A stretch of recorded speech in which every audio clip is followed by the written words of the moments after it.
join us. Other members of the public may be watching as this is simulcast on YouTube. I'm going to mainly hand this off to our consultants, but just want to remind you all that if you could try to remember to keep yourself muted when you're not the person talking or when you don't have something to say, that will help us eliminate the background noise. Also, I remembered that at our last session, I neglected to introduce myself despite having everybody introduce themselves. So I welcome you as well. My name is Kristen Russell. I'm the director of planning at Columbia Association, and it's my office that is kind of facilitating this whole effort, and I welcome you. So with that, I'm going to hand this off to our consultants, who I think will give a brief reintroduction of themselves, but otherwise we're going to get this thing rolling tonight. So thank you for joining us. Great. Thank you, Kristen. Good evening, everyone. My name is Tom McGilloway from Mahan Reichel. I'm the project manager for this esteemed team that we have with us tonight. So we want to do a brief introduction, and then we'll get into two of our presentations for this evening. You should have, since the last workshop, or maybe it was on Friday, you should have received a PDF of this presentation, the summary notes that we did from the last workshop with some of the key themes identified at the top. And I believe Kristen sent in a separate email some data on trail usage some discussion came up in the last workshop. So you should have all of that. We decided this time that we're not going to be sharing the notes as I type them on the screen, but I will be recording all the notes and distributing them as well. I guess before we get started, we wanted to hit a couple ground rules. As we said the last time, we have a bit ambitious agendas for each of these workshops, a lot of information to cover. So we want to make sure we stay on track while noting any comments and concerns that you have. Since we have specific agendas for each workshop, we're going to try and focus on the comments and questions that deal with the topic for that particular workshop. So for today, it is related to housing.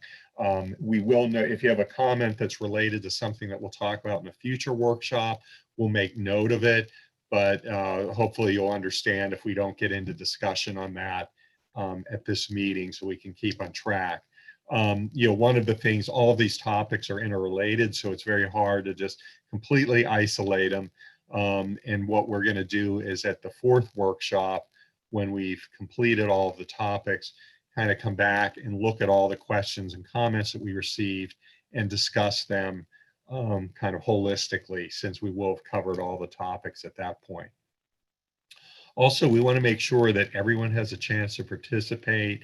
Some of us are naturally inclined to engage and talk a lot, others maybe not so much. So we may guide the conversation a little. We may call on some folks that we haven't heard from. If we call on you and you don't have anything to add, don't feel any pressure. It's not to put you on the spot, but we just want to make sure everyone has a chance to discuss or to talk.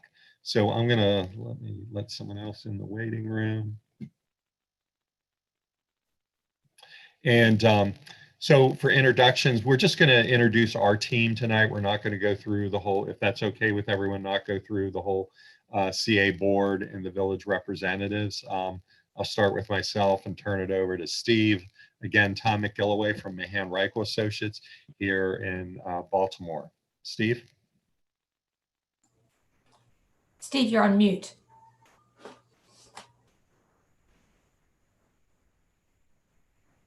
How's that? Steve Kellenberg with Kellenberg Studio, urban planner who specializes in master plan community design and development, both on the development side and the planning side. Ann?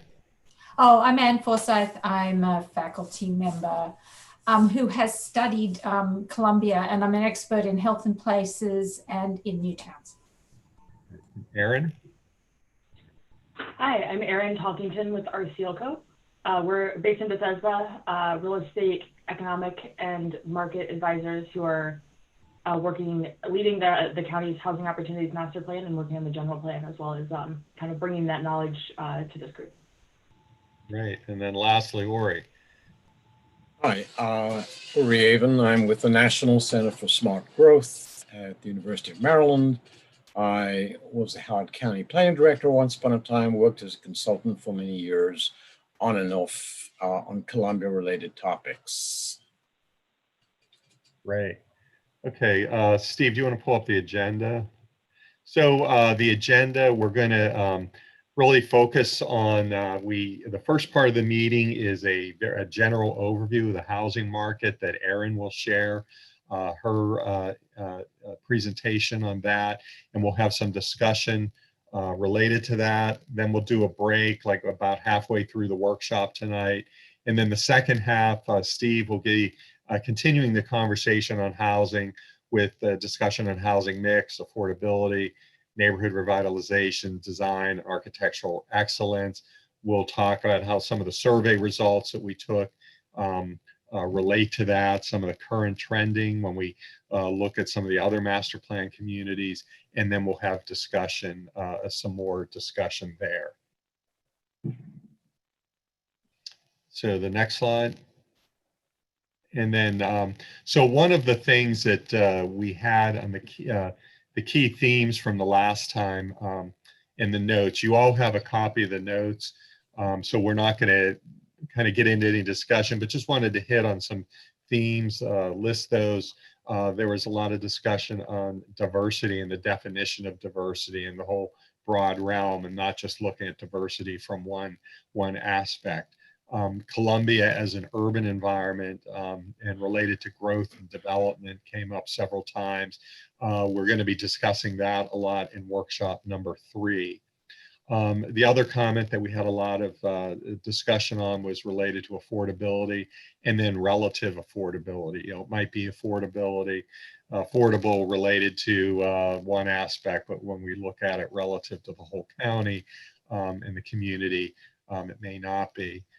Trail usage and understanding of the utilization of trails. There was some back and forth on that. I know Kristen shared some data of that. The point was made, and we had some discussion that Columbia is not the typical American city, nor should it be, and that's what sets it apart. Open space amenities, which of those do we keep, expand, or improve upon? And related to open space, there was several points raised about watershed issues, stream erosion, since a lot of the open spaces and drainage channels, and taking a regional approach to watershed issues. And then also several comments came up related to governance issues, and we'll be discussing those in workshop number 4. So the other thing that we've been noting, Kristen's been receiving emails, so we appreciate everyone that's been sending her comments or questions. We would like, if from workshop 1 notes, if there's anything that we missed or you have a question on, feel free to email that to Kristen. We're going to be responding to all of these emails via email, but there is one comment that we received that we want to talk about a little tonight, and that was just addressing the difference between a general plan and a comprehensive comprehensive plan, and then district land use and zoning changes and the distinctions between them. Ori's going to talk a little bit about that, and then we'll have a couple minutes where we'll have some, if you have questions on that particular topic, we'll discuss that, and then we'll go right into Erin's presentation on the housing market overview. So Ori. Okay, thanks, Tom. You've had a chance to look at the slide for a few minutes. What you see is a historical tour of general or comprehensive plans for Howard County, beginning in the top left in 1960, before Columbia, and moving on round to current plan of 2012 on the bottom left. So in 1960, there was general 1-acre lots as far as the eye could see, pre-interstate, pre-Columbia. In 1971, the policies and vision changed radically. You'll see Columbia acknowledged. You'll see the rural West in 2 shades of green, reflecting more rural densities. In 1990, you'll see two maps. One's the 1990 land use map, and one's a 1990 policy map. The policy map on the right has only 5 or 6 elements in its legend. It relates to general long-term intentions and visions for those various areas designated. They're generalized, they reflect intentions, character of areas, and set up for ultimately implementation. The land use map is more detailed. It has about 12 categories in the legend. It covers low, medium, and high density residential, 3 types of employment commercial, 2 types of rural, designates environmental areas, and is somewhat more specific than the other plans. So there's some flexibility in the plans and the maps. The bottom left is the current one that's being updated by the county over the next year and a half. That is a very, very broad and general kind of comprehensive plan map as these maps go. It's only got 5 categories. In the legend, it's got rural residential in light yellow, rural conservation, and then within the urban service boundary, that orange and brown line, there are 2 kinds of designations. One is growth and revitalization in the reddish color, and the brown is established communities. And then there's a dot for Columbia Village Center revitalization, and that's it. So that is really a very limited palette, which the county actually hopes to increase and make somewhat more specific. These maps are meant to guide implementation and subsequent zoning actions, and the county has found this is somewhat too general and non-directional when they encounter zoning requests and implementation issues. But that's what the current base is, and that's what the county is working from. The text, of course, describes these elements of the plan and more general policies, and it guides zoning actions, and zoning actions are meant to be consistent with the general plan. The next slide is what you would see if you went onto the county's interactive zoning map. The top left map is the interactive zoning map on the county's website. And you'll see straight away that it's much more detailed, much more fine-grained, much more specific. While the general plan has a lot of flexibility in terms of policies and maps, the zoning maps are legally very specific. So you've got something like, I think, 24 zoning categories mapped there. The red square blown up in the bottom left is a snapshot of the actual zoning. And you'll see in blue, you've got the Newtown zoning, and then in light yellow, R20, which is half-acre lots. In Ellicott City and vicinity, the green is a residential environmental development zoning category. The red tends to be one of 3 kinds of commercial. So these, unlike the general plan categories, are legally binding designations which come with a set of regulations that prescribe what you may and may not do on the land, under what conditions. It describes what are called bulk regulations, dimensional setbacks, height limitations, lot coverage, impervious surface, tells you what parking standards apply to each land use. It may talk about buffering and landscape requirements, signage, and so forth and so on. These are amended typically in either a piecemeal way every year. There may be submissions for rezonings, or they may be amended comprehensively, which is a different kind of legal action, which Howard County has done in the past to implement general plan policies and intentions very specifically. So that's a high-level overview of the differences between general plans and zoning maps and designations. Any questions, comments, thoughts, further Yes. discussion? Sure. Jenny, hi. Hi, Jenny, how are you? Hi, good. I haven't seen you in a while. Many, many decades, yeah. Right. question about Dorsey Search up there. I don't know if you can point to any, where Dorsey Search is on this. Tom probably can. He's controlling the Steve cursor. Yep. Yeah. Okay, Right. well, yeah.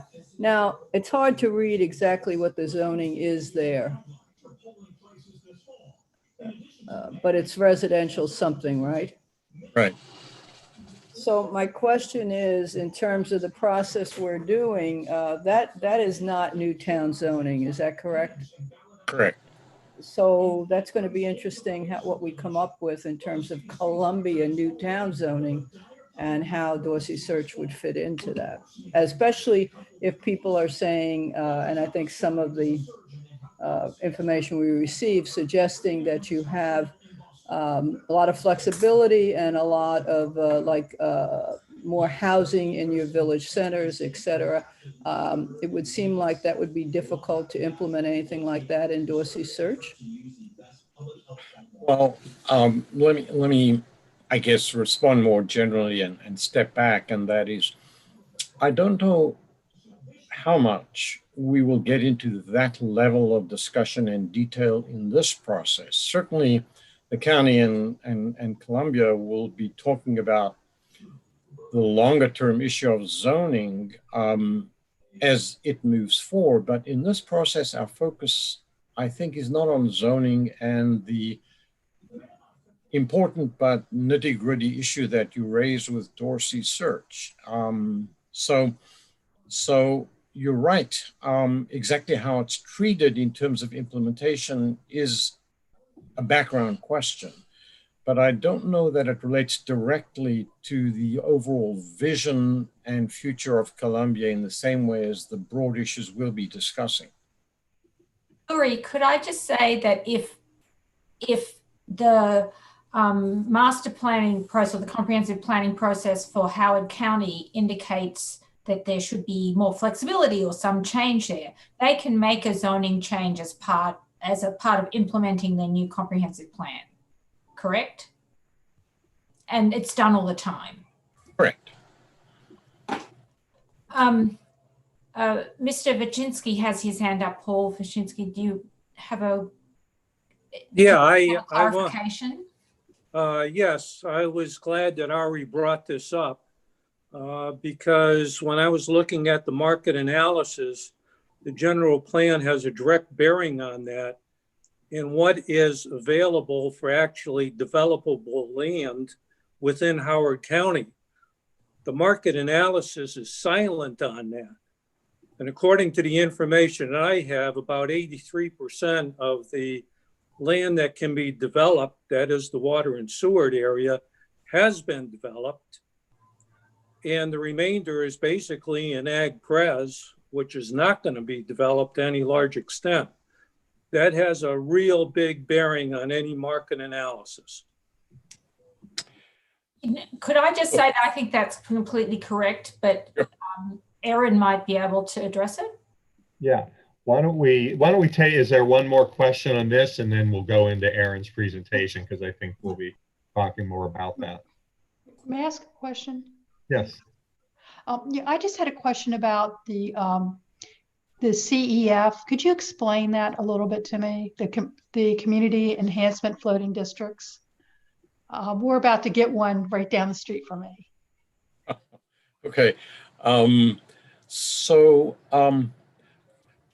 Unlike the map, which shows mapped districts geographically and spatially, floating districts, so to speak, hover above the county. And if you meet certain prerequisites, or if you meet certain intentions, and someone applies for it, or the county believes it's inappropriate, then they come down to earth, so to speak, in a particular place.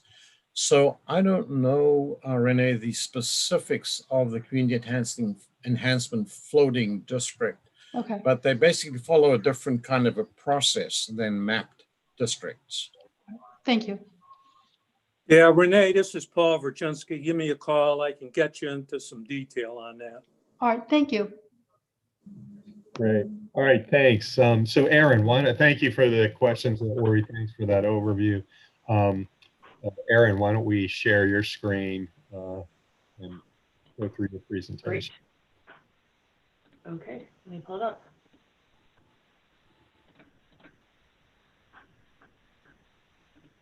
Very good. All right, do you all have my screen? Yes. Yes? Okay. And good. Feel free to interrupt if for some reason the slides are not advancing. I've had a couple of meetings recently where people didn't interrupt and we ended up 10 slides in. So just like frantically wave at me. So I really appreciate the question that was just asked about the market analysis. And, my role today is really, I think, to, provide you all some background and some food for thought. Especially focus on the housing market and thinking about Columbia within the broader role of the region and specifically within the county and how it compares to some other areas within the county. And we are intentionally silent on the land availability question, just to address that up front, because if land availability were not an issue, there wouldn't be interesting questions and choices and trade-offs for you all to consider, right? Somebody would just keep building, and the county would kind of keep moving along. And so, we've really tried to present this both as context and as, to give you all a sense of where maybe the decisions and the opportunities lie and the ways in which Columbia can act on those. So we're going to start just with a little bit of a big picture context for a second. And I'll walk through a few of the ways that we're really looking at this in a minute, but the big picture context for Columbia is that, Howard County is transitioning from a place that has had new land to develop, right? You could, go find a new site, as long as there were entitlements within the APFO that were available to build and, build some new houses, and that would bring new people to the county. One of the challenges that we're seeing region-wide, it's Washington and Baltimore, is that job growth has been really strong.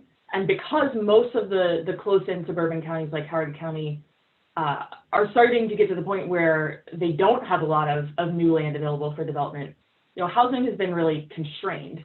And that's partly because of the land constraints, and that's partly because, similar to, what we've seen in Howard County, there's lots of existing residents who are questioning, whether it makes sense for their county to keep growing.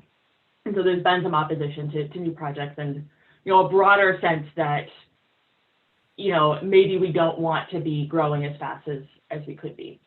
And, when we look at this, at a broad sense, we often think about the relationship of jobs and housing. And, one of the most interesting things is that even compared to other places in the region, there's far fewer people who are employed in Howard County that also live there. There's a couple different metrics for that, but it kind of holds true no matter which set you look at. And it kind of holds true across all household types and income bands. We actually thought we might see that, it was different for high-income households, who had more options than low-income households, but it's not. And when you look at the rate at which Howard County is building housing, one of the things that's clearest to us is that, you really are underbuilding relative to the job base and the rate at which jobs are growing in the county. And, while it's very easy to say that, great, those people can live elsewhere, the challenge is that the entire region is saying that. And, as the region gets denser and Columbia and Howard County get denser, and we, make decisions about where to spend, scarce public dollars on schools and transportation and other options, those commute sheds shrink.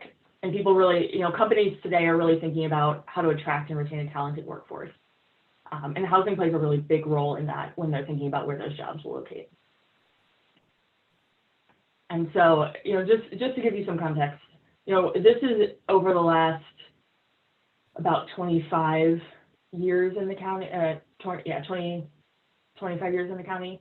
And you can really see that, there's strong job growth, but there's especially strong job growth for, relatively high paying sectors. And that's put pressure on the housing market because that means that there's a lot of people who can afford a lot of housing who are looking for options. And so when you constrain supply, they take those options from other people because they can afford to. And this looks at where people in the county commute to, and you can see that from this particular estimate, there's kind of two different surveys that estimate commuting patterns. About 25% of employees in in the county also live there. Which is a little lower than some of the other jurisdictions, which we can look at on here. And that's kind of the thing that stands out to us, is really that, not every county is created the same, right? Some have a higher opportunity to attract jobs. Some places like the core of downtown Baltimore, the core of downtown DC are primarily Job Corps. And other counties, don't have as much opportunity to attract jobs and services and are primarily a base of housing. Now, Howard County has a really strategic location and a real advantage because it kind of sits in the middle of that. And I could go on a lot longer about the broader advantages in the region, but I think that you all probably can all interpret that from your own personal experience, right? It's easy to get to a lot of different jobs. People like the quality of life. The schools are really strong. People are both willing to live there and commute elsewhere. And when we constrain housing, it's easy to say that, well, okay, well, some of these employees will just live somewhere else and commute here. And that's certainly a pattern that happens everywhere, right? You're never going to have 100% of people live and work in the same place. It's not that it's not good policy, it's that it doesn't meet people's preferences in the way the market works. But we really see within the data, no matter which source we look at, that Howard County compared to somewhere like Anne Arundel, which has similar locational advantages, has about a 15% spread that, where more people could live and work in the county, relative to similar peer places. And if you look at that, use that job to housing ratio in other places and look at it compared to Howard County, it's pretty clear that the county needs more housing units to support its current employment. You built about 1,100 units per year over the past decade, where job growth really would have suggested that you needed to be building 2,500 to 3,000 to keep up with growth. And that adds up over time. It sounds like not a huge number today, although it is a big number, but if you really tried to catch up, and we aren't suggesting that there is space for the county to do this, but if you really tried to catch up, we're talking about something on the magnitude of 30 to 40,000, additional housing units to kind of be on par with some of your peers in the region. And that sets up a really interesting challenge and set of trade-offs for Columbia and for the county to consider. In the sense that you obviously can't, say, great, we recognize the challenge, let's just check a box or vote yes and approve whatever will fix it, because the fix isn't so easy. So I think the other thing that's really helpful as broader background before we dig into the nitty-gritty on Columbia itself is to say, Howard County is more affluent than its neighbors. And I think that the demographics of Howard County, in particular are really interesting because they're created by its housing supply in some ways, right? If you only offer a certain set of units and you don't necessarily add to it, the people that move to the county and the people that live there are the ones who can afford or who want what's offered. And, that dynamic gets reinforced when you limit the amount of additional new housing that gets built. And so one of the things you see really clearly relative to the region is just that Howard County has less, than its fair share of lower and moderate income households. And that's not to say that everybody is going to have exactly their fair share of everything. Life doesn't work that way. But there's a lot of jobs that are important to the Howard County economy that are never going to be high wage jobs, right? They're in some cases police officers and teachers. They're in some cases, the grocery store workers that have been really important to all of us over the last few months. In a lot of cases are healthcare workers. Eventually it becomes difficult to live in Howard County if you need those services. And the people who would potentially fill those jobs are living an hour or 2 hours away. And we aren't there yet, but that's the direction that we're going. I'll dig in a second to where Columbia is similar to the county overall and other submarkets, but I think that the overarching and maybe interesting thing that's a little counterintuitive is that despite the fact that Columbia's housing is a little bit older than the rest of the county, and it's a little bit different, demographically it's pretty similar.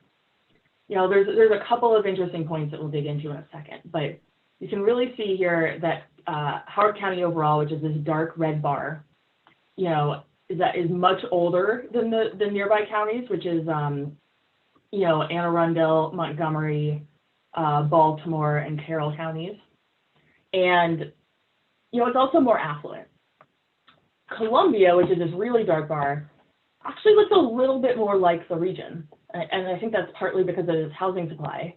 But I think we got a comment in the first meeting on, whether or not young people would want to live here. And I think it's important for you all to realize that you already have young people within here. But you really do have more families and more couples, and less housing for singles. We're going to skip that to handle time. But when you deal with the submarket, there's a couple of points that I would highlight, right? With that younger set of households, you really see that you actually have a few less family households as a share of overall households than other places do. 65% versus something like 72. But you're actually better educated. You have more diversity than the county as a whole. And I think those are two things you often don't see together, right? Often you see education correlating with lower education correlating with more diversity. And I think that speaks to something that's really unique about Columbia's legacy and is still maintained with the community you have today.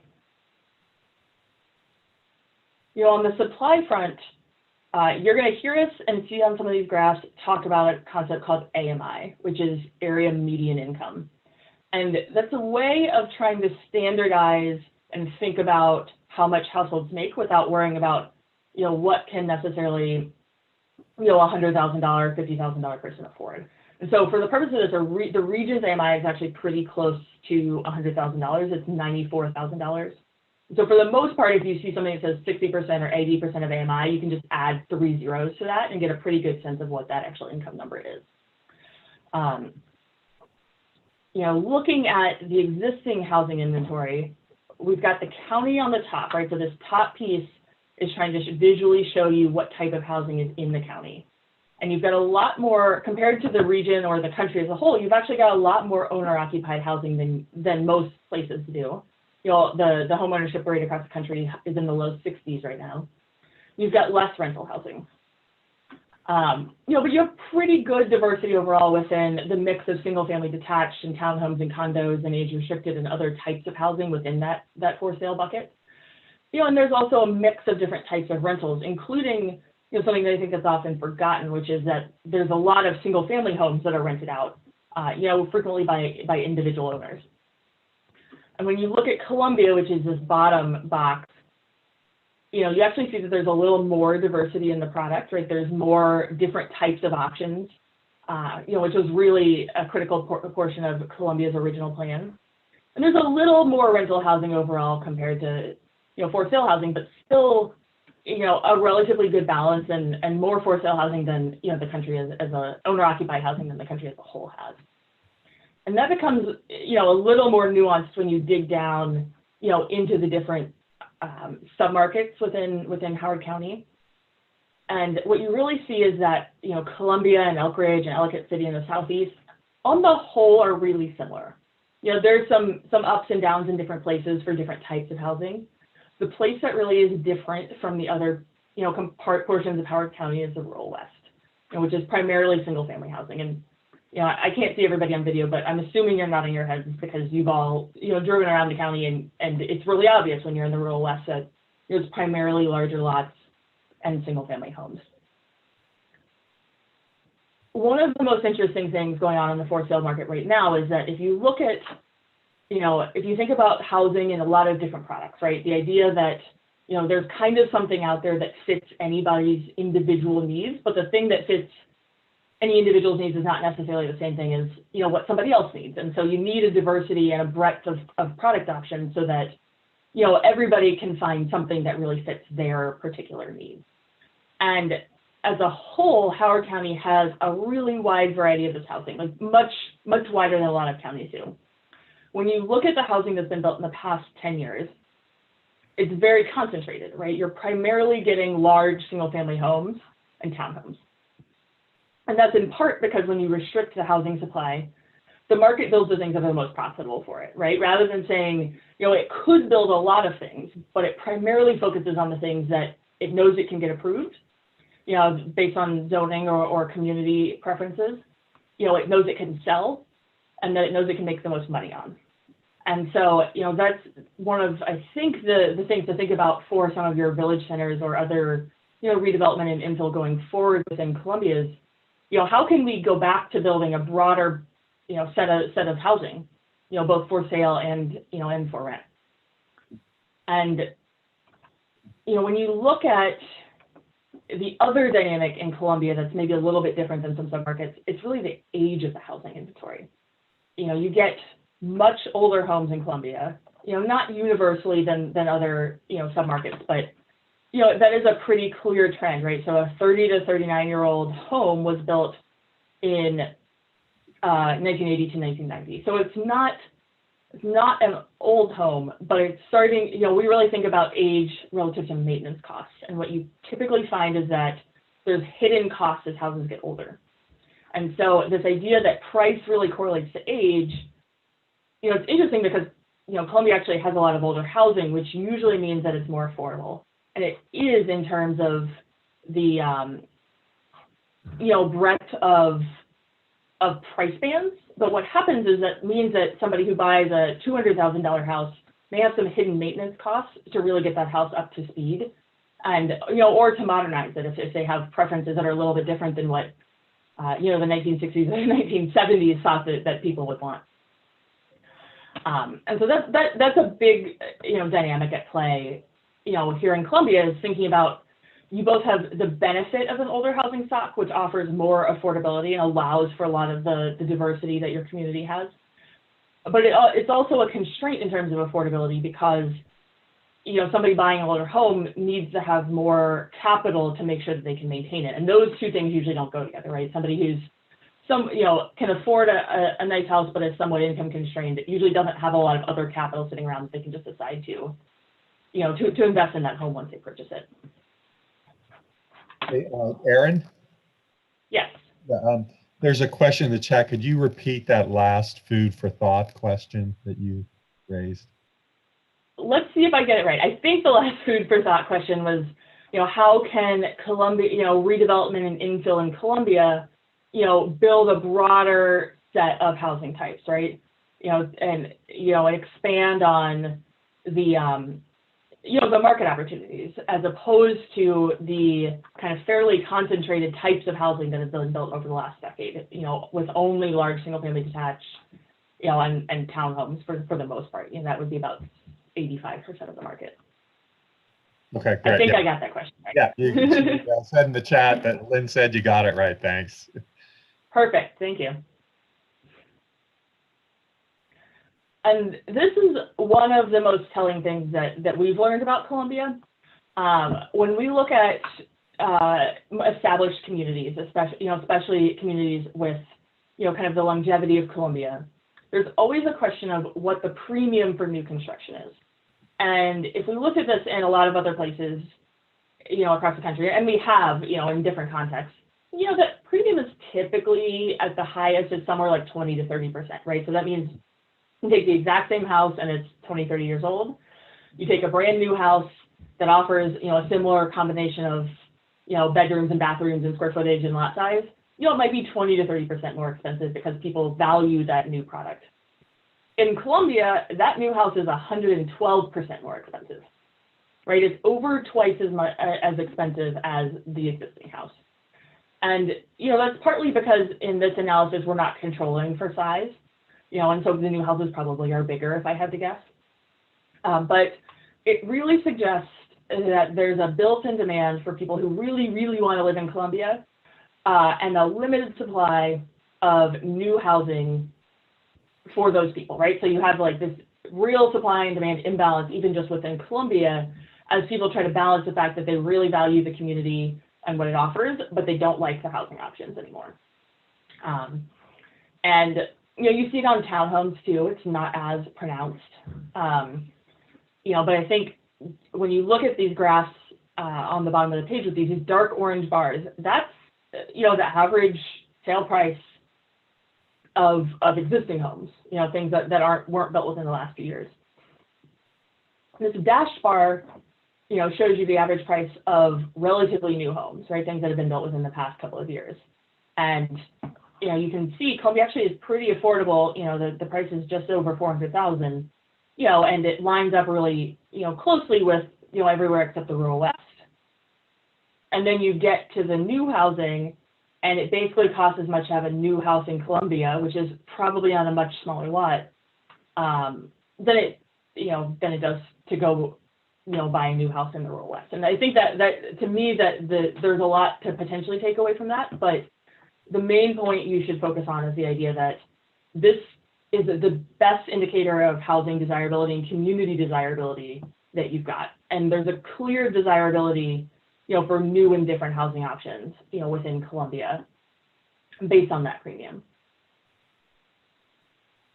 And to play that out a little bit, we're going to put all of ourselves in the consumer's shoes, right? So let's pretend that you don't live in Howard County today, right? You're looking at options to live in Howard or Anne Arundel or Baltimore County. Maybe you work in Howard County and you think it would be great to live close to your office. So if you're looking at the housing market today, $350,000 in the for sale market is about what a person at the median income of $94,000 can afford. And if they look at Howard County compared to some of the other options, what they're going to find is that there's fewer options on the market, there's smaller homes, and they're much older. And those community characteristics, that make Columbia and Howard County special, especially the schools, might outweigh that for somebody. But for a lot of people, it's not outweighing it, right? And so they might like to live in Howard County. They might be part of the Howard County community based on their employment, and where they spend their time, but they aren't able to live in Howard County today, or they're choosing not to because the county isn't offering as many appealing options as other places. And Ori will appreciate that I'm going to say, even if you control for size of the market, right, recognizing that Howard County is just smaller than these other places, there's still fewer options, right? And quite frankly, a consumer doesn't care that you're smaller, right? They say you have 50 options, and I have to pick from one of those 50 options, and Anne Arundel has 300 options. And the chance that they find something really like in out of 300 options is just higher than out of 50 options. And this is particularly prevalent in that new housing product that we were just talking about, in Columbia. So when you look around the county, it's much more expensive to purchase a new version of any home in Howard County than it is in other places. Single family detached is about, $250,000 more expensive than other places. Townhomes are about $100,000 more expensive. And there's, obviously some value in that, right? Places aren't always going to be priced the same. But in this case, it's pretty prevalent because the cost to build those new homes, the actual materials and labor is going to be really similar across all three counties. What's different is the cost of the land, the effort that goes into getting the approvals to build, and the risk associated with putting a lot of effort and time into pursuing a development and not being able to build. And those are that scarcity of land, the other factor that's driving up price in Howard County. Tom, I think we had a question. We had a question from Jessamine. Okay. Yes, Jessamine. Sorry. My question was if you guys looked at comparisons with Carroll County at all, and why Anne Arundel and Baltimore were selected as the comparisons. I'm just curious because anecdotally, I have heard a lot of people choosing to move out to Carroll County from Howard County because of the price of housing in Howard County. I didn't know if you had any comparative data on Carroll County versus Howard County. Yeah, it's a good question. We don't have it in this presentation. And you're right that people are looking in many more places than just Anne Arundel and Baltimore. We've pulled these two because when you look at where people who live in Howard County are commuting and where people who work in Howard County are living, these two places have the most overlap. But Carroll would be a good addition, and I expect that you would probably see something similar. It just has a different feel and a little bit different commute benefit in terms of being able to get to other places, right? Anne Arundel has a little bit more similar commute dynamic where it might be more of a substitute, regardless of if somebody works in, Silver Spring, living in Howard versus Anne Arundel isn't a huge difference, whereas Carroll is kind of a different commute. Yeah, I guess you're right. I think I guess I'm thinking option. more in terms of people who work in Howard County often move to Carroll County. But you're right. If we're looking at in general, like if you're working in Baltimore or you're working in DC, then I see where this is coming from. Thank you. That was my only question. Yep. Yep, and I see another question in the chat, which is newer versus older townhomes are not taken into account here. So just to clarify, this particular slide is all about new townhomes, right? So we're comparing new townhomes in Howard to new townhomes in Anne Arundel. The slide before, if my computer will flip backwards, is not taking into account new versus old. It's trying to say in the breadth of options, you know, what we find is that the options in Howard County are older. You know, in other counties, they are newer. That doesn't, you know, so there's a mix of new and old in all of these places that might be offered. You know, but if somebody wants a newer home, there's going to be, there's both fewer homes for them to choose from in Howard County overall and fewer newer homes. I hope that answers the question that was in the chat. Just one more point on the comparison. The houses in Howard County are also bigger than the single family homes. So that's another factor. Yep. And if we spend a minute on rental housing, you know, which is not the predominant housing option in Howard County, but is probably something that's the most prevalent type of housing being built across the region right now, you know, in totality. You know, you see a really similar trend to, you know, what we talked about with for sale. You know, although what you really get is you see the evolution of Howard County from, you know, a place that primarily supported renters, you know, that were renting because they, you know, couldn't yet own a home, right? It was a good economic option for them. You know, and so rental units were fairly affordable and they were fairly bare bones. And nationally, as well as locally, rental housing over the last 10 to 20 years has undergone an evolution where it has both renters that need rental housing, you know, based on costs and economics, and it also has renters who are choosing rental housing.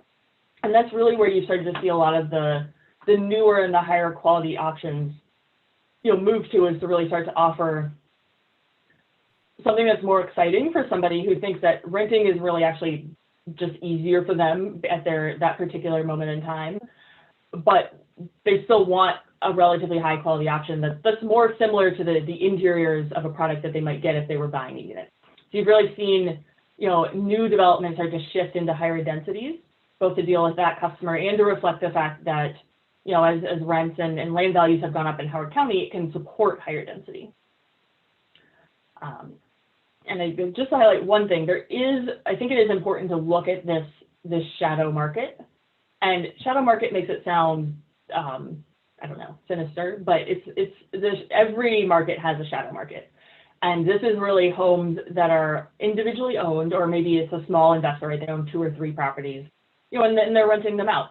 And single family rental in a lot of places today is a major focus for new communities and new master plan communities in terms of how they offer a similar physical experience of product, right? Your own lot in your own house, you know, for renters as they do for owners. And just, I think, a quick point on affordability, you know, for sure, new apartments are more expensive than older apartments. When we look around the region, Howard County actually is fairly affordable for new units. And, you know, while for sale housing, it's really difficult to supply the market at moderate income levels, you know, 80 or 100% of AMI.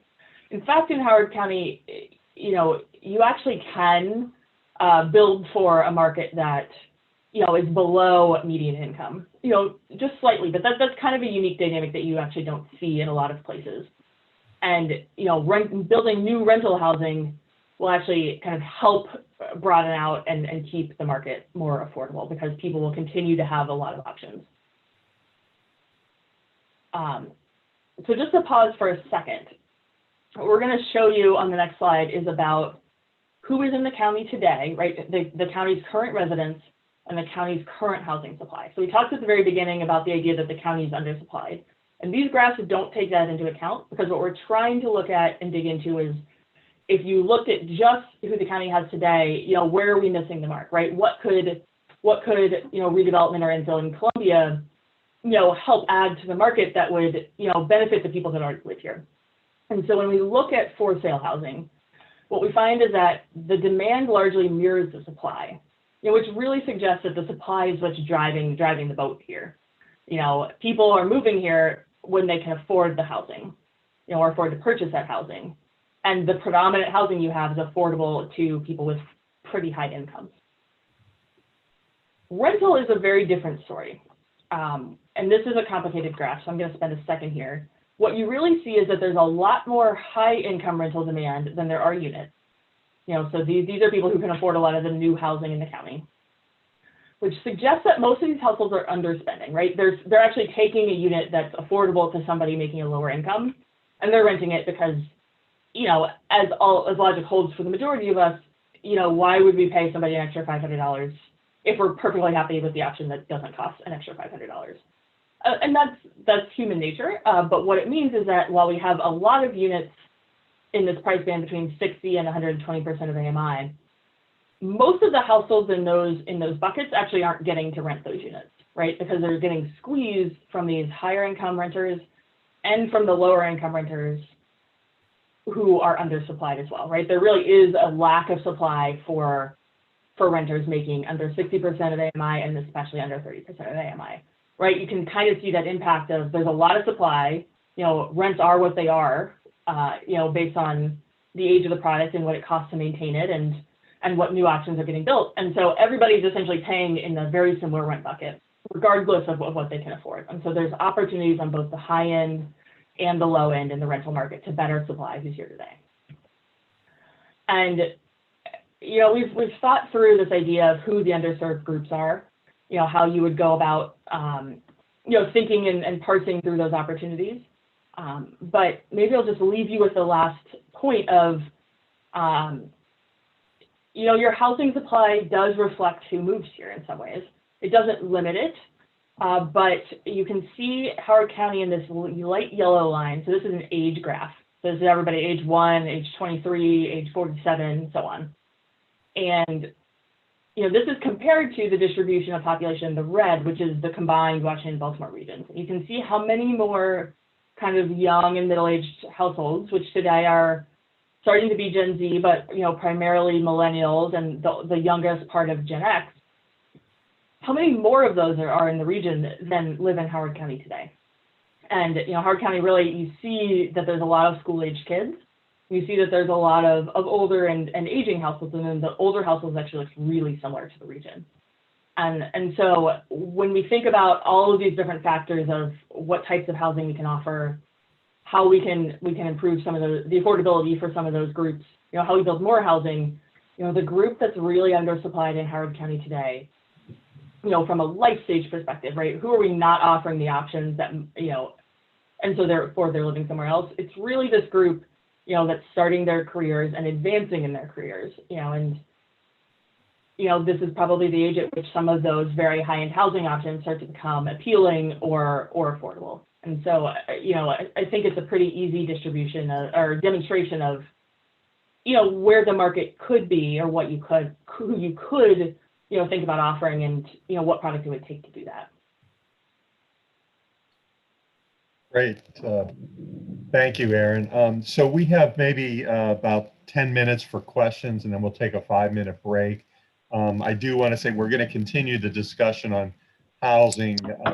It zeroes in a little more on Columbia, and so we'll be able to continue the discussion there. Does anyone have any, this data surprising to anyone, or anything revealing, any questions that anyone has?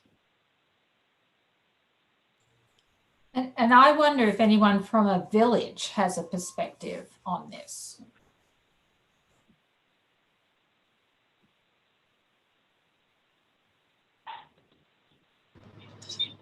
I think the data provides some confirmation for gut feelings I've probably already had about the area. Mm-hmm.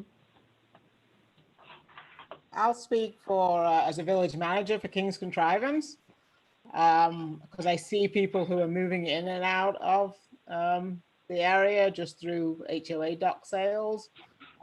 There's definitely, you know, the people who have lived here and are staying here and are aging in place. But there's definitely the turnover of, you know, streets where you see, you know, we've now got the young families who grew up in Columbia and are staying in Columbia, or returned to Columbia as they, went through their 20s and are settling down and returning to Columbia. I just wonder, with the data that you've gathered, and I don't know if this is a question that you've looked into, whether you've considered the employment basis for our area, because we are, such a commuterville to the DC, NSAs, government type industries that, are more stable and people tend to stay at for long periods, compared to other counties that don't really have that. And my other thought was, there's also, somewhat transient nature to Howard County because of those government type workers who are only here for a short period, because they are working for NSA for 3 years or whatever that be.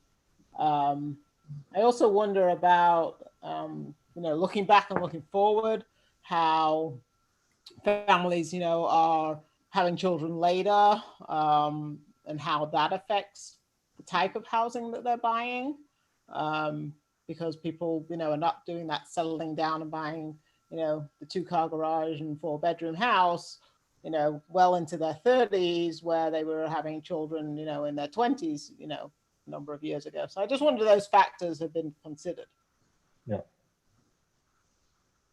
Yeah, those are all really good thoughts and comments. And we spent a little time on the employment base at the beginning of the presentation. It is very stable. I think that's a reason in general that, the region's economy is so strong.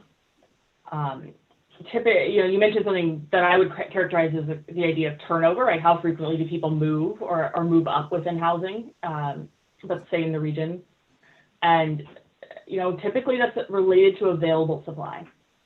We haven't analyzed that specifically in Howard County, but usually when there are more options, you see more movement within the market, right? Somebody says, if we're kind of looking at the table, right? Somebody who was a young family in 2015, is now kind of in, moving into this mature family category, and they're saying, man, we're stuck at home with COVID. Like, wouldn't it be nice if we had more space? Wouldn't it be nice if we had a bigger yard? And if they can afford it and there's an option available, they think about moving. When there aren't options available, people tend to stick with what they have. So I'm not leaving out some of your other comments, but I think there's a lot in there for you all to unpack. I have a comment. Hello? Yes. Yes, Jenny, Ginny. I was just going to say you're next. I'm sorry. Okay, it's Ginny. Yeah. When you're in your analysis, there's one thing that bothers me, in that you keep saying Howard County, but in reality, you have a significant number of acres in the rural western part of the county that have been zoned and are really not allowing for attached homes, rental, a lot of what you have on the list here. So you're really talking about a smaller number of acres than the entire county. Yeah, right there. So you're trying to put everything in what's known as the water and sewer district. You really, in terms of any potential for more flexibility or more different types of housing, it's really not all of Howard County at all. Your analysis should be covering, I think. It's very limited. Yeah, so we're referring to it as Howard County. You're right. I think this is one of the most telling graphics to me, because you can see the way these submarkets are drawn. Right. You can see the density and where the density is located. And it basically follows, exactly what you just described in terms of, where people really live within the county. Well, my point that I would like to make then is, when you say we need X number of more different types of housing, attached, et cetera, you're already planning on suggesting it would be in what is already not much land left for development. So you got to be talking about perhaps reimagining a community or redeveloping. You're not talking at all, from what I've heard, about around like Lisbon, West Friendship, little village centers with, like we have in Columbia, with higher density around that. There's no talk about anything like that from anyone. I know we tried it years and years ago with Ruth Keaton and I to allow for that. We lost.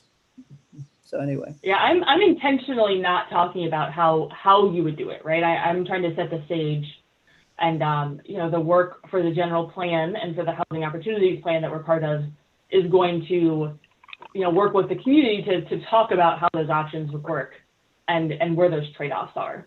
And you're right that there are trade-offs, right? It would take building another Columbia in the rural West to start to satisfy the housing demand that we're talking about. Right. And that might not be the community's preferred option. It might not be politically or economically feasible for the county to supply that. And, I think the conversation, for Columbia, but also broadly for the general plan is to, think about where the right balance of those trade-offs lie, recognizing that it means you probably can't fully address the housing opportunities and challenges that I've laid out today. exactly. The point I was simply making is when you say we need X number of new units in different income things, where are you going to put them if you limited yourself to the water and sewer district? Okay, thanks. Yeah, we're not limiting ourselves. We're intentionally saying nothing on that topic. That's But I appreciate you making that point for the broader group who probably hasn't had the chance to think through it yet. Yeah, and all this will help inform the larger, Howard County planning effort, the general planning effort. I see Nancy, you had a comment. Did you want to share that or just leave it in the chat? Well, I just wanted to say that a lot of homes, older homes in Columbia that I'm quite familiar with, I even live in one, that have been substantially renovated. So and because they're older homes, sometimes they're built better than the new construction. I'm sorry to say that. And I really don't see a disadvantage to older homes as you seem to be implying. So I think that's something. Condition of property is what should be considered, not the age of the property. Yeah. I live in a house that was built in 1917, so I fully agree with you personally.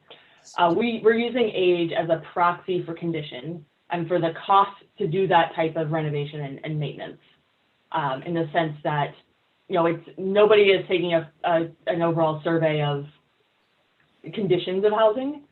So there isn't really data out there, but age is a good proxy, at least for how much effort somebody would have to put in to really, make an older home live like it's newer construction and benefit from all of those good bones. Yeah, Well, I would disagree with this. I think it's a false premise that you've created. we have two questions, hands up, Uri and then Paul. I was just going to build on Jenny's observation about 2/3 of the county being off limits to certain housing types. That's really true of our entire central Maryland region. And Montgomery County, Baltimore County, and Arundel County are all in the same boat. Half of their land is off limits. They're all struggling with the same redevelopment, revitalization, school overcrowding issues that Howard County is, and it affects the regional housing market in a huge way. And Paul? Yes. I have a couple comments. You noted that we needed 30 to 40,000 housing units, basically saying that the folks that are commuting should be living here. I'm kind of looking at the 30,000 foot level. ULI has done a number of studies on what residences contribute to the revenue of cities and counties. And basically, residential units are a loss. You wind up spending more than you get in, namely because you've got 2.5 kids or 3 kids, and we know how much all those cost, the county. Another comment is on slide number 5. How do you reconcile the ACS rate of 42.2% with your analysis of 25.3%? You say it is, They're quote, two slightly totally different data higher. sources. You say it is slightly higher, yet when you do the numbers, that shows an additional 30,000 people live in Howard County. So I'm kind of, you know, your data points here don't make sense to me. Yeah. Corey, did you want to respond to this or? No, no, to one of Paul's earlier comments, to his first comment. Okay, why don't you go ahead? Go Okay, for it. so Start there. I was just going to respond, Paul, to your comment about the ULI studies and showing that housing does not pay for itself generally. And Yes. I think that is true generally. There have been enough studies done in Howard County and counties like it, which are affluent and housing costs are high and incomes are high, to demonstrate that that is not true in Howard County. In Howard County, housing does pay its way, including for school impacts and school budgets. I think that point has been made fairly conclusively for Howard County. Well, we can agree to disagree on that particular point because the Sure. impact fees that developers pay for schools have been a joke, is the only way to put it, $1 a square foot until it was recently raised. So I would agree to disagree with you on that one. That's Okay. a great point. And then Erin, were you going to answer the final thing about this slide? We made a note of that, Paul, on the notes, but then Aaron, go ahead with the other point. Yeah, I mean, Paul, it sounds like you're familiar with these data sources, and we can debate which one is more accurate all day. They measure different things. The data that we're showing on this page, you know, in detail, measures for official employers in Howard County, where do their employees live, and ACS tries to ask people at a very, very simple level, you know, do you live and work in the same place? And so it catches a lot of jobs that are not caught in the LHD data. In the 30,000 to 40,000 estimate, what we're doing is comparing Howard County against other counties. And this is, when you look at each data source, the difference between where Howard County is and where other counties is very consistent. It's about 15 percentage points lower in terms of commute share. So But whether you want that number to be just, 25% or whether you want that number to be 42%. And If it so was when you 40, look at it the was- housing and job, hold on, when you look at the housing and job ratio, it might be higher, but the difference is going to be the same for that 30 to 40,000 number. if you go with the ACS data, you're right in line with Baltimore County and Anne Arundel County. You got to make sure of your data. If you've got a wrong premise, we're moving in the wrong direction. Sorry, I do think, isn't it a slightly different question in a different way, Erin? I just might rephrase it. This is taking employees and looking where they live, whereas ACS is looking at residents and looking where they work. So those are kind of two different questions.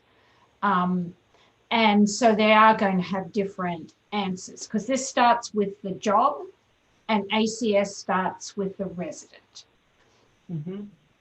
And I also, and when you look at the ACS data, the numbers are higher for Anne Arundel and Baltimore and Carroll, right? You can't compare 42% of ACS to 42% of LEHD. You have to compare 42% of ACS to 54 and 68%. Okay, I want to keep on schedule here, and I want to, maybe before we break, Lynn, you had a comment about opportunity in older neighborhoods. Did you want to talk about that at all?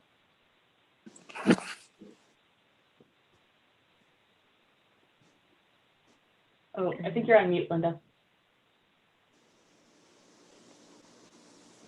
Lynn? Sorry, I've been in the real estate trenches for years, like Nancy. And what we're seeing right now is really unprecedented in terms of lack of supply.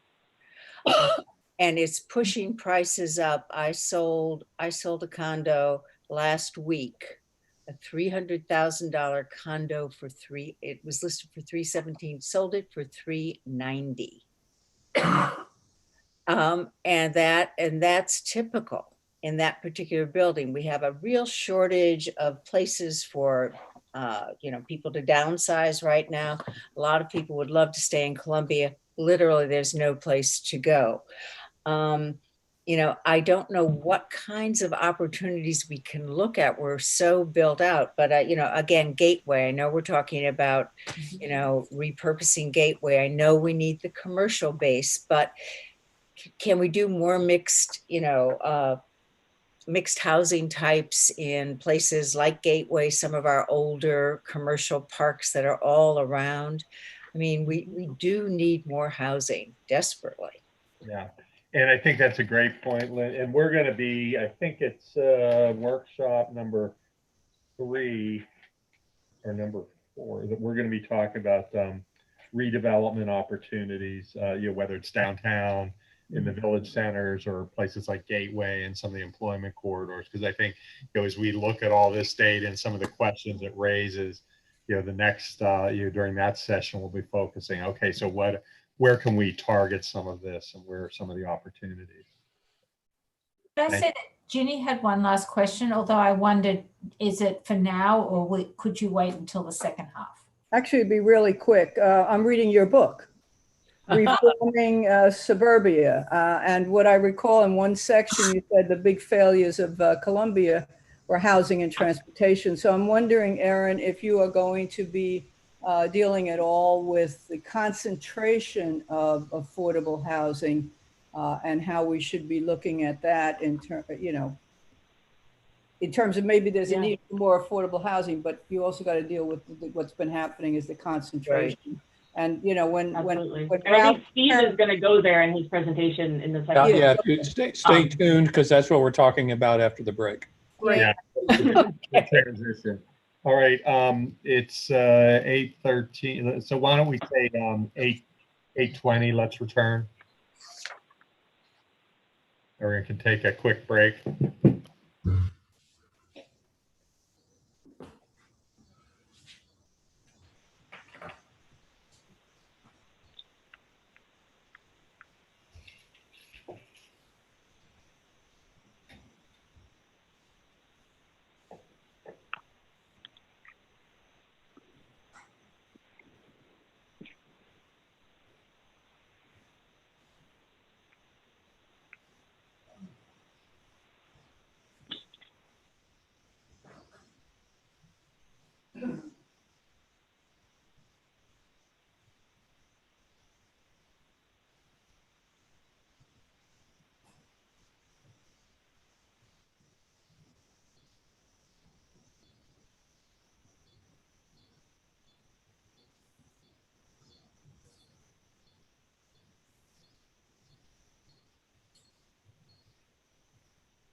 Okay, it's 8:20. Why don't we get started back up again?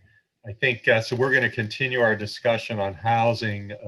Steve is going to be going through his presentation, then we'll have some more opportunity for discussion. But I think I really, Steve's been pulling some of these Jim Rouse quotes, and I think it's a great way to start each of our workshops is to have some of this background in, and housing really is at the core of any community.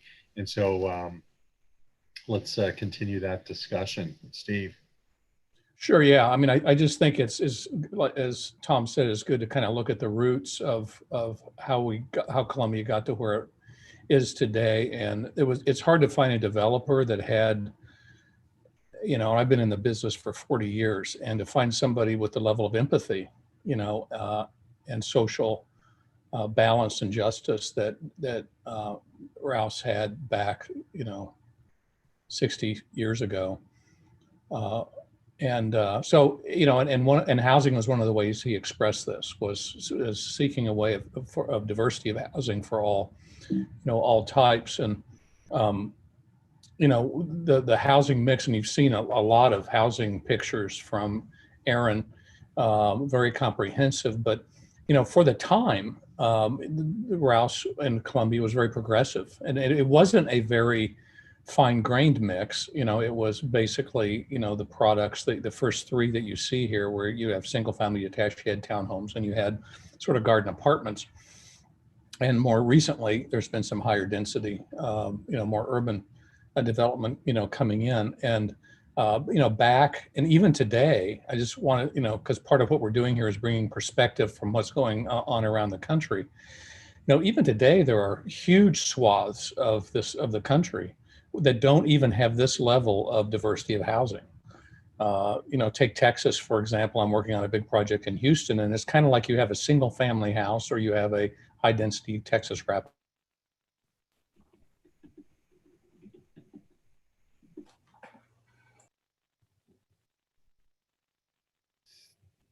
Steve, I think you froze. Maybe.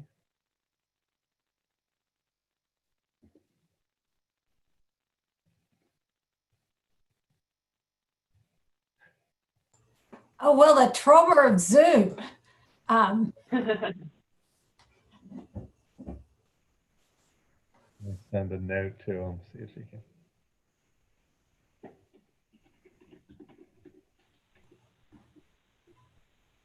Apartment, there's very little in between for providing affordable housing. Froze up there for a while, so we may. I'm sorry. You were frozen there for about 40 seconds, so we may have missed something you said. Oh, you couldn't hear me? We lost you at Texas Donut Apartments. You ended at the Texas Donut Apartments, and then we lost you. Okay, well, I guess I don't know what happened. Usually, I don't have that problem. So say something if it happens again. The only other comment I had about that was that other parts of the country, similar to Columbia, that are nestled between strong employment and economic base areas, as you are, have developed a much more sophisticated and fine-grained housing mix. More so than what you currently have and what was originally envisioned and we'll circle back around and talk about that a little bit more. But I thought before we move on, we should check in on the survey. And the survey had some pretty interesting findings, and I was saying that there's a pattern here of continued support for affordable housing in Columbia, an interest in providing that, because I'm not going to guess why, but I'm going to guess it's because it's needed for people who work here, especially those, as Aaron mentioned, the school teachers and the policemen and service workers that are probably getting priced out of Columbia. And the other thing that pattern in these questions is that redevelopment in downtown Columbia and potentially in the villages are an opportunity to continue to provide affordable housing. We also asked some questions on neighborhood revitalization. Paul was raising his hand. Paul, do you have something real quick? Yeah, on item number 38, we had a village plan put together. I'm from Oakland Mills, and the Verona was one of the worst things that ever happened to us. So I would strongly disagree with number 38. I would strongly urge you to look at our market study and why this is so. There is a broad swath being said here that the way to basically revitalize the village centers is to put more apartments in them. In our case, we have 44% of our housing stock in apartments. We don't need more apartments. So, And we don't need more subsidized housing. Verona is why I ran on the village board, because so many people were against this particular transfer. And in fact, the Housing Commission tried to do the same thing with Hightower. They tried to buy that. We dissuaded them from that. And as a result, we had a company come in, buy it and redevelop it, put in something like 12 or 13 million dollars and bring it up to market rate and minimize or get rid of a lot of Section 8 housing. Oh, so I noted that point. When we get to the discussion, we can maybe elaborate on that a little more. So thanks for bringing that up. Well, and I'll just comment that that's one of the reasons we put that question on here, is because it seemed like it could be a pretty controversial move. And we were curious to see what the response was. And I think clearly it's a varied response by your comment. Moving on here on neighborhood revitalization, these are some of the strongest. And again, Paul, this is kind of, moving right in the direction that you're concerned about. So let's talk about it after we get through this introduction. But the opportunity of one of the biggest positives was, is there an opportunity to find money and funding, because there is a lot of funding for affordable housing out there, but it takes work to find it, and to get it focused on the right types of projects. And then 37 had I think the highest positive rating of any question we ask. And I think your village may be an exception to this being appropriate, but at least across the community, there seems to be a belief that redevelopment, and this isn't really talking about affordable housing now. This is talking about just redevelopment to provide for more current housing needs, which is a broader goal, a goal that could just be more contemporary housing, more housing in touch with the different stages of life that Aaron identified. And then on design excellence, we just had one question, and it was, although well-intended, design guidelines stifle innovation and keep the community from becoming architecturally refreshed, there seemed to be a pretty stronger, a very mix. I guess there was a strong disagreement, with that statement, but also, some pretty strong agreement. And then we just put in some comments, some volunteer comments on the questionnaire. At least one person believed that design guidelines were a little bit out of touch with sort of current trending, and maybe could deserve a relook. So we can talk about that more when we get into the discussion. You all received a data packet, and you will continue to receive a data packet prior to each of our meetings. And there's a lot there, a lot. You've got a copy of Aaron's presentation, and you also got a copy of additional research that we did as a team. And I'm going to summarize some of those other points. That the research in the second, and that was included in the PowerPoint show, in the appendices, were really more focused on Columbia versus Aaron's, which were really more about Howard County. And one of the things that we saw is that relative to the county, and I think Aaron made this point, and I think you all know it, Columbia has a more diverse mix of housing. And that's because of the master plan and Rouse's vision for the greater variety of housing type and greater diversity. So there's no surprise there. It's just, as we look at and evaluate Columbia relative to the rest of the world, that's a standout point. And then, and Aaron made this point in Trump's, and that is that even though there's more affordability built into Columbia because of the housing mix, relative to the region, it continues to become less and less affordable. Products that were seen as being affordable are less so today. It also has more rental housing than the rest of the county. But when we look at these other master plan communities and we compare to what's going on other communities across the country, it's not that much different. It's about the same, because more sophisticated master plan communities, that the classics that we compare to as we go through this of Reston, Woodlands, and Irvine, were also ahead of their time when they were master planned. And they also built in more product housing type diversity. So you're about at par, with the other master plan communities. But you are above average in terms of affordability, in achieving affordability. There's more, I think, government program in Columbia than some of the other master plan communities.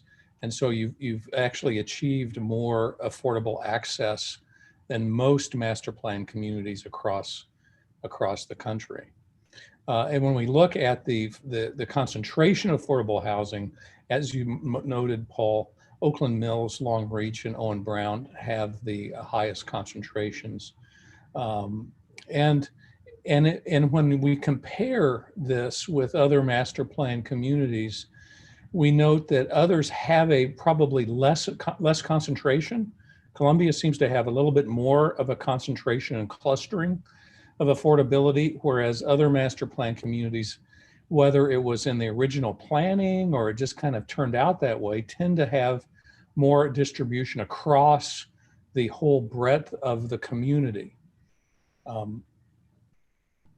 So there's that. And then also in terms of neighborhood revitalization, Erin noted that housing is aging, with some segments being outdated relative to the contemporary market. She made that point. That's why there's such a surprising surplus price premium on new housing in Columbia. They want to be here, but it's hard to find, so there's a lot of premium pricing. We did some research on the different rental projects, and you all know more about this than probably we could uncover, but it seems like there's a variety of owners of these different projects. There seems to not be a clear pattern in terms of attitudes about reinvestment. One of the things we see in other master plan communities is most of the apartments are owned by the original master developer or by a single master developer, and they tend to be pretty aggressive in terms of reinvestment and bringing them up and keeping them up to par. At least we haven't found evidence of that level of intensity of reinvestment in Columbia. Could be wrong on that. And I guess that's the point that's being made here. And then in terms of design excellence, and community design review, utilizing covenants for guidance is regulating the residential properties only and not the commercial. You all know this, and more so than we do. It occurs within each level, and each village has its own covenant and review preferences and procedures. And it's not unlike most master plan communities that the review process generally maintains the original architecture and design character that of the time that the community was envisioned. And so we see this really across the country, because once these covenants are sort of chiseled into stone, it's very hard to change them. And residents are afraid to change them because they enjoy the predictability and the consistency that the covenants and design restrictions bring. But on the other hand, it can lead to a stifling of innovation. And one of the efforts that a lot of other communities are making right now are to revitalize and to make sure that they are attractive to younger generations. And they're doing this for a very pragmatic reason, and that is the economic reasons. And that is if they want their jobs and their local economy to stay current and to stay vital, because it leads directly to tax base and directly into the level of maintenance of the community and money that can go towards other things. And so there's a linkage, there's a nexus that many believe in other communities between architectural character and maintaining fresh housing supply and keeping the community attractive to high quality STEM type younger generations. So I've already mentioned some of the trending in other large master plan communities. I'll opine on that a little bit more. One of the things that has happened over the last couple of decades is a much deeper and better understanding of who the housing market is. And this is something that Aaron's firm, Arcielco, does a lot of. And where it used to be, we had like, well, we've got young families, growing families, and empty nesters. So, as long as we have 3 or 4 housing types, we're good. In reality, it's much more fine grained than that. There are a lot of different sub-markets now in the housing demand, and new communities, those that are under development now, have very sophisticated techniques for developing a lot of different housing type segmentations, called, where you, instead of having 3 or 4 housing types under construction, you have 8 to 12 housing types under construction in the same village. So it's much finer grain, it's much more segmented than what we found back in the day, when these older communities. We're also, because of the aging population, which is a trend across the country, there's more of a focus on senior housing. And I think in our questionnaire, there didn't seem to be a lot of pickup, on the need for aging adult housing, senior housing plans. You have a number of senior communities in Columbia now, so maybe it's at par with the market, I don't know. But we are seeing in other communities a focus on active adult communities, on what we call CCRCs, continuing care retirement communities, where you have 3 or 4 different housing types, and also housing with multi-generational plans. In other words, housing plans where you can have lock-off units, and you can have an older generation or a younger generation stay with the primary homeowner. And so there's been a lot of innovation across the country in terms of plans that allow for multiple generations to live in the same house. Universal design, which also relates to the senior housing. Universal design is a variation of ADA. It allows more universal use of rooms and fixtures in the house for people with disabilities. And also we're seeing more innovative types of housing in other communities. We're seeing things like micro units. We're seeing co-housing. And these are really fresh, exciting housing types that are coming into areas that, and a lot of the time, it's really trying to address this younger generation, who have come out of college or university, and they can't afford to buy a house, it's too expensive. So they're just looking for some way of getting their foot in the door in a community that they desire to live in. And then in terms of affordability, the trending tends to be that everything that Aaron said about your region and Columbia is occurring, like I said, in almost every other area where there's a strong local economics. So there's nothing new there. And the MPCs now are systematically incorporating affordable housing into new development, approval and business plans, mainly because they're required to. The local jurisdictions have become very forceful in requiring, I would say on average, between 10 and 15% of any new housing needs to be, some level of affordability. The lower cost of the housing, the lower entry level, like low moderate, very low, or low moderate, it tends to be a lower percentage. And if it's more moderate or low moderate, it tends to be a higher percentage. But generally, it's running between 10 and 15%. And a lot of this, in some stages now, the states and regional planning agencies are getting fairly strong. The response is both mixed income and freestanding affordable sites.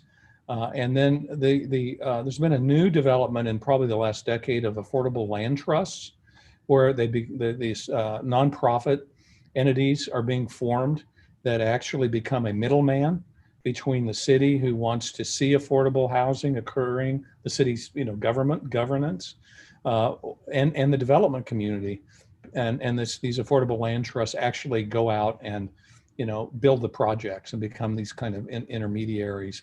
And the other thing that's kind of interesting, that's very recent, is the ADU. And I don't know where ADUs sort of that phenomenon sits in Howard County in Columbia, but a number of jurisdictions have passed legislation that facilitate accessory dwelling units because it's believed that it achieves a couple of different goals. One goal is that it allows seniors to have a separate income stream by having a rental unit on their property, and it also provides housing that is at lower price. So sorry, that's quite a bit, but I just wanted to share all of those with you as kind of to seed your thoughts on how we go forward on these three topics. Yeah, so great. Thanks, Steve. So we have about 20 minutes or 15 minutes for discussion and questions. I know, Paul, you had your hand raised. Ori, did you want to make a point? I see you wanted to make a point. Yeah, just a point of information on two items since you were talking about design. We have two villages that actually are responsible for non-residential design approval. It's not, it's there. And then with respect to our residential architectural design covenants, we've recognized that people don't want wood-sided houses. So we took a look at what people do want to buy. And of course, now what you have is horizontal vinyl siding that's been put on older homes that were wood-sided. They look more contemporary than the wood-sided. People don't want the maintenance of those older homes. So we've moved in that direction. Right. Got it. Thank you, Paul. Anyone else have questions? Anyone we haven't heard from before? And I wondered if Erin had any comments that she wanted to make in response to Steve. Anything to fill in?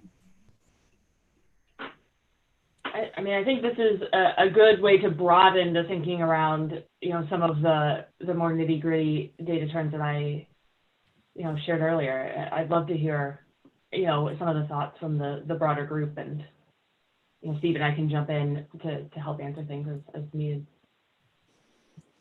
So I do have a question that relates to kind of both of your presentations, and Erin, in your presentation, one of my takeaways was that we have an oversupply of mid-market housing and an undersupply of higher end and an undersupply of low income.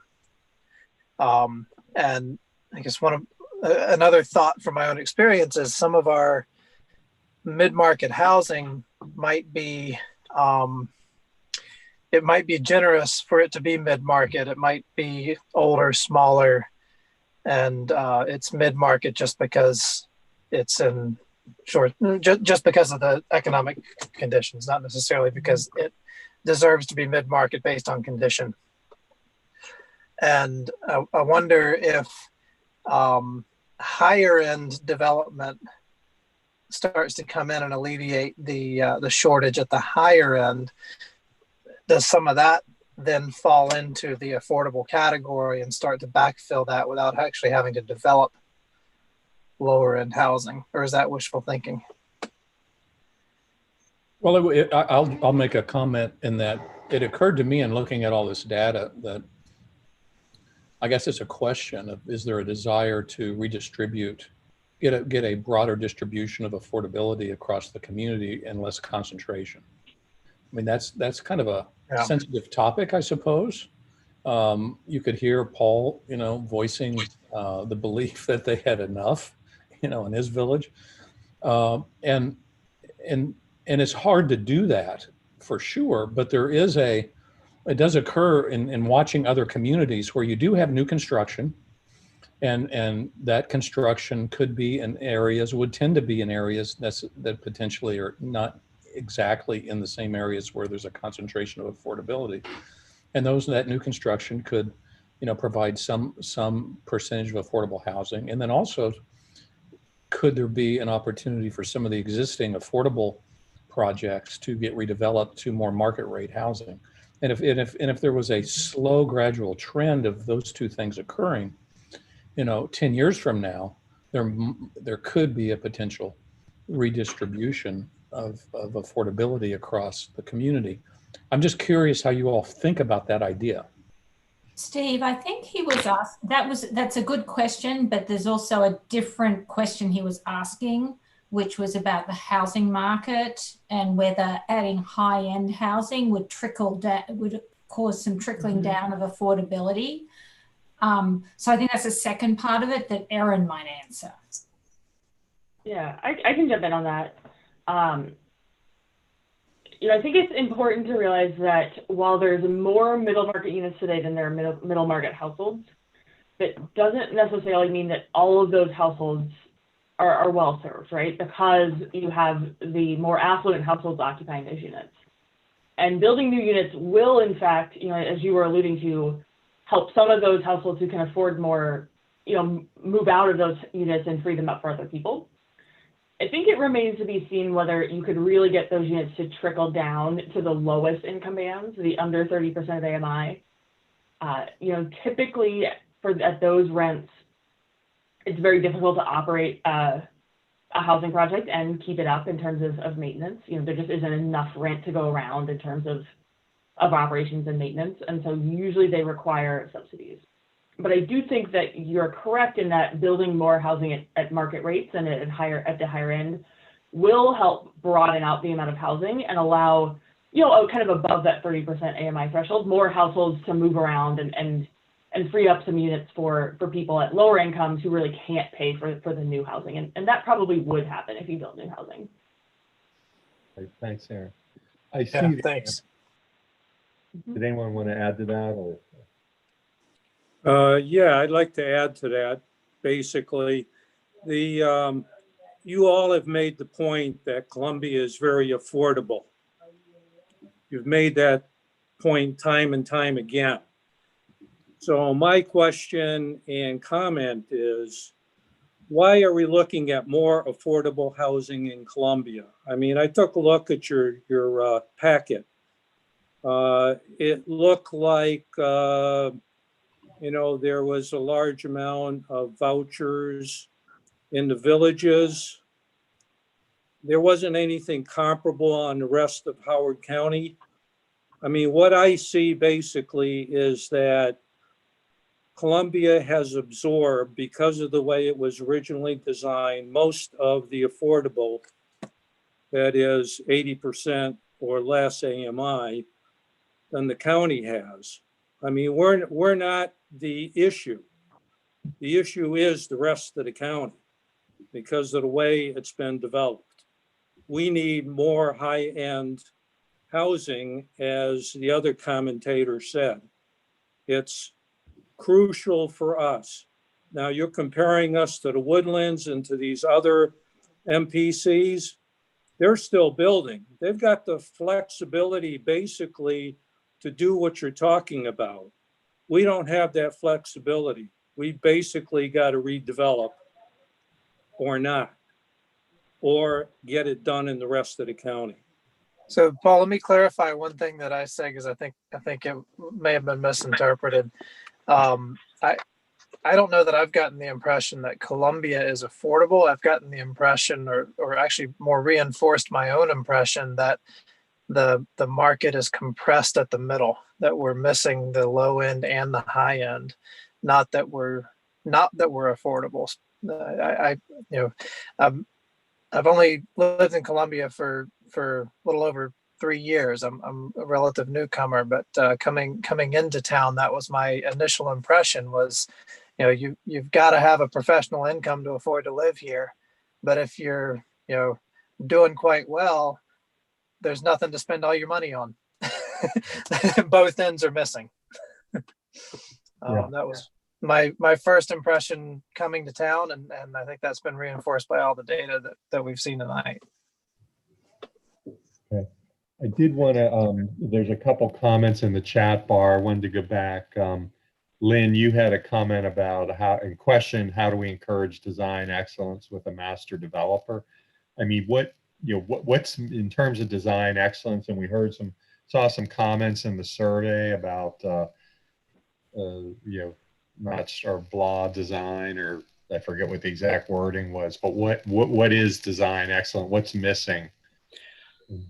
Just some excitement, some variety, some, it is the materials are the same, the heights, it's just so much more of what everybody's building. And again, we cling to the old Rouse Company headquarters, which is now Whole Foods, as our signature building.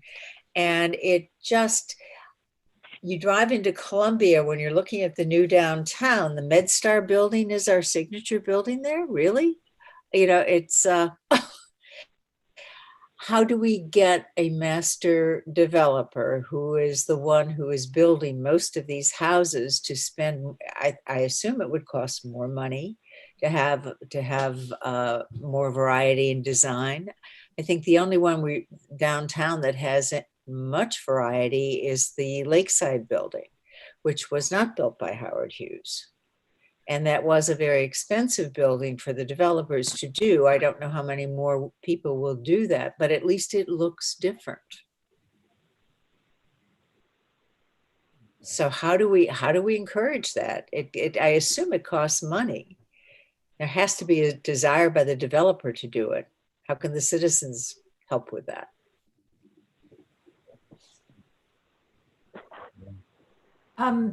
Just to let you know, if you want to speak, you should raise your hand, and there's a little hand. Oh yes, that's a fine way to do it, Ginny. You can do it like this as well. And I'll see it. I was having trouble finding the hand down here, so okay. My concern is that we're talking about the villages and the village center as though they were all equal. That's not true. I don't know where I read this, but it's clear that in terms of high density apartments, there are more in Owen Brown, Wild Lake, Harper's Choice, Oakland Mills, and Long Reach than the other villages.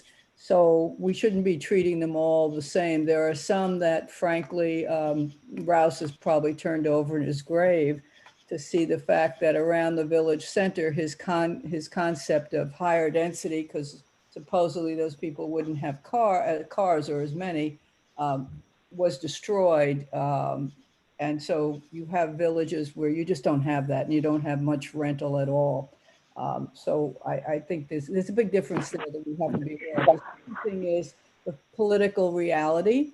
The county government had a chance in Clarksville, just to give you an example, where there was a school there and it was torn down, and they had a chance to put some affordable housing as well as all the retail that was built there, sort of mix it all in. In fact, you could do a mix of housing. They chose not to, because there's so much pressure in that area that they don't want any affordable housing. So, what I'm concerned about is that your staff really understand, or the consultants really understand, when you say the Verona or put more affordable housing in the villages that already have a tremendous amount, what you've got to understand is the impact on the school, the impact on the farm, number of farm children, free and reduced meals.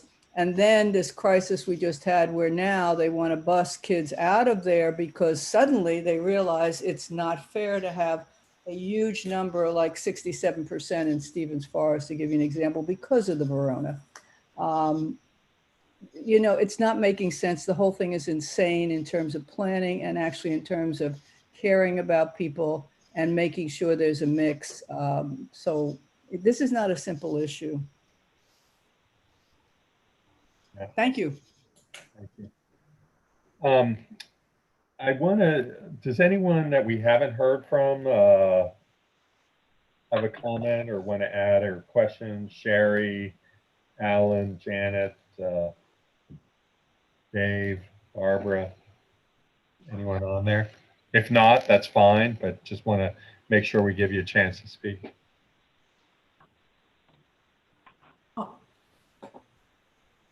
This is Bryn. Yeah, I can see Lynn and Bryn. I think Lynn, you haven't spoken before. I haven't. So I don't think much of what you've presented today is a surprise to me. I'm only a resident of Columbia for 10 years, but I see this every day, and I realize that there is not enough housing here, but there's not enough housing that's affordable. I may be in a very different position. I'm on Town Center Board, but I'm retired now. I'm a retired nurse as of a year ago, and I'm considered in very low income. If I were to sell my house, I don't know where else I would go live. And the lucky thing is I have no mortgage. But I think that there are a lot of people in my predicament, a lot of people around here like this that are in the upper age category, and that's a problem. I realize that there's also limited housing here for the young people as well. So it's a problem. I know Bryn wants to talk, but Jansen just did an interesting comment in the chat. I wondered if you wanted to elaborate on it.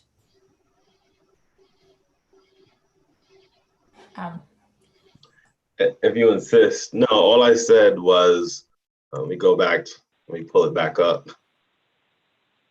Now, I know there's been several voices, one particular that always has a point to make, and I know that with regards to,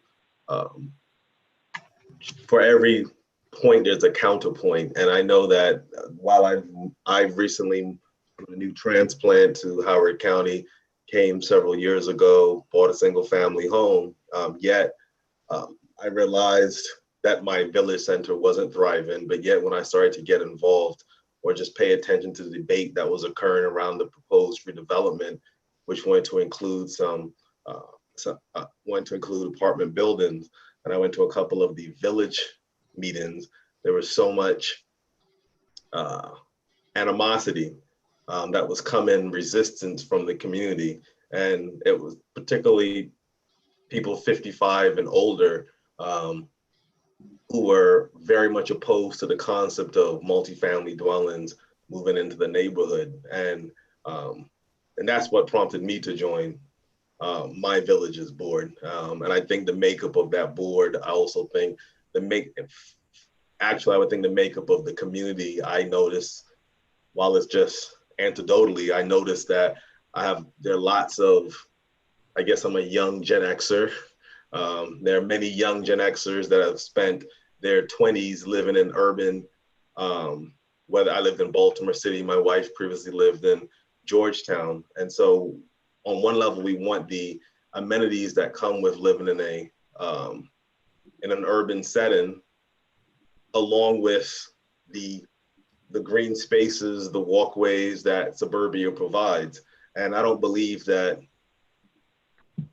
as I move further and further into my the apex of me and my wife's earning potential, that I need to really be silent to the 70-year-olds, the 80-year-olds that have this nostalgic vision of a suburbia that is now extinct. So I think there is definitely a push for a suburbia that reflects the change in demographics, taste, and desires. That's all. Great, thank you. That's a great viewpoint. It's 9 o'clock. Is there one more comment or question, and then we'll wrap up? And we'll be recording all the chat comments as well. We have them, and we'll be saving those as well, incorporating the notes. And also, we have in our next session, one of the topics is redevelopment. So we can continue along some of these themes.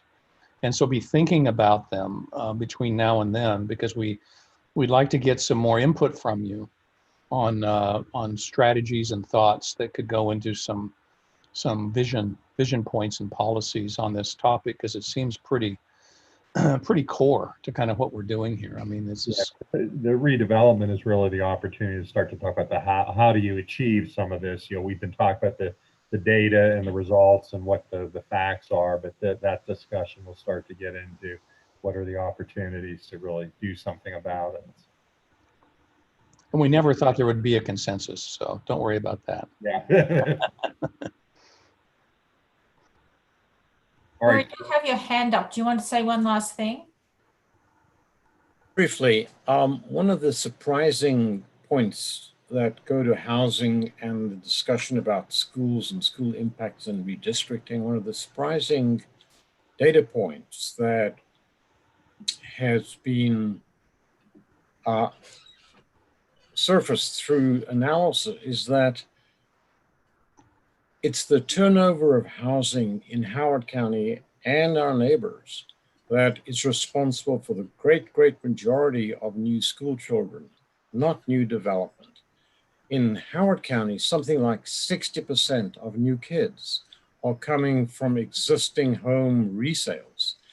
In that sense, the APFO, that facilities ordinance, and other tools that go to new housing are essentially irrelevant in terms of financial benefit and so forth.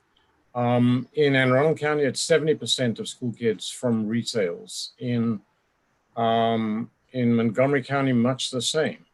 So it just is important to bear in mind when we're talking about new development or even redevelopment, the impact on schools needs to be thought of in that context. Great, thanks, Rory. So we'll get the notes out again to everyone. Our next meeting is scheduled for September 3rd. And our topics there again are going to be, we'll be getting into the redevelopment issue. And I think that'll start to give some opportunity to put some more meat on these bones of some of the things that we talked about tonight and some of the things that Steve shared in his presentation about what other communities are doing. So again, we thank you for your participation.